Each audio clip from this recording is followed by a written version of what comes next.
Assalamualaikum warahmatullahi wabarakatuh. Perkenalkan, nama saya Okta Sulfiana dengan NIM C1C0212228. Di sini saya akan mempresentasikan mengenai tentang materi perpajakan. Yang pertama, sistem pemungutan pajak, yang kedua, tarif pajak, dan yang ketiga, fungsi pajak. Materi pertama, sistem pemungutan pajak. Sistem pemungutan pajak adalah suatu cara yang dipakai untuk menghitung besarnya pajak yang perlu dibayarkan oleh wajib pajak kepada negara. Dalam perpajakan Indonesia terdapat 3 cara sistem pemungutan pajak, yaitu yang pertama, Official Assessment System. Official Assessment System adalah suatu sistem pemungutan yang memberi wewenang kepada pemerintah atau fiskus untuk menentukan besarnya pajak yang terutang oleh wajib pajak. Ciri-cirinya, yang pertama, wewenang untuk menentukan besarnya pajak yang terutang ada pada fiskus. Yang kedua, wajib pajak bersifat pasif. Yang ketiga, utang pajak timbul setelah dikeluarkan surat ketetapan pajak oleh fiskus. Sistem yang kedua adalah self-assessment system. Self-assessment system adalah suatu sistem pemungutan yang memberi wewenang kepada wajib pajak untuk menentukan sendiri besarnya pajak terutang. Ciri-cirinya, yang pertama, wewenang untuk menentukan besarnya pajak terutang ada pada wajib pajak sendiri. Yang kedua, wajib pajak aktif mulai dari menghitung, menyetor, dan melaporkan sendiri pajak yang terutang. 3. Fiskus tidak ikut campur dan hanya mengawasi.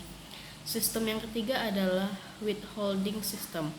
Withholding system adalah suatu sistem pemungutan yang memberi wewenang kepada pihak ketiga untuk memotong atau memungut pajak yang terutang pada wajib pajak. Ciri-cirinya, wewenang memotong atau memungut pajak yang terutang pada pihak ketiga, yaitu pihak selain fiskus dan wajib pajak. Materi yang kedua, tarif pajak. Tarif pajak adalah dasar pengenaan pajak atas objek pajak yang menjadi tanggung jawab wajib pajak. Besarnya tarif pajak ini dalam bentuk persentase yang ditetapkan oleh pemerintah. Terdapat 4 macam tarif pajak, yaitu yang pertama, tarif sebanding atau proporsional. Pada tarif ini, persentase yang tetap terhadap berapapun jumlah yang dikenai pajak, sehingga besarnya pajak yang terutang proporsional terhadap besarnya nilai yang dikenai pajak. Yang kedua, tarif tetap. Tarif berupa jumlah yang tetap atau sama terhadap berapapun jumlah yang dikenai pajak, sehingga besarnya pajak yang terutang tetap.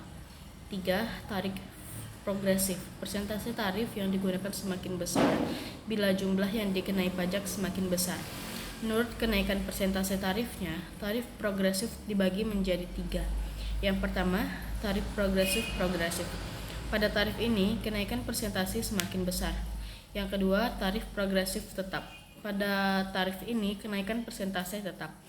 Yang ketiga, tarif progresif degresif. Pada tarif ini, kenaikan persentase semakin kecil. Tarif yang keempat adalah tarif degresif.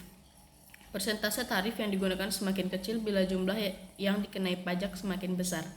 Ada 3 jenis tarif pajak degresif, yaitu yang pertama, tarif degresif.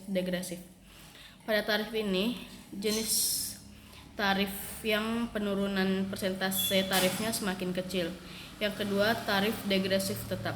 Pada tarif ini, penurunan persentase tarifnya semakin kecil. Yang ketiga, tarif degresif progresif. Pada tarif ini, penurunan persentase tarifnya semakin besar.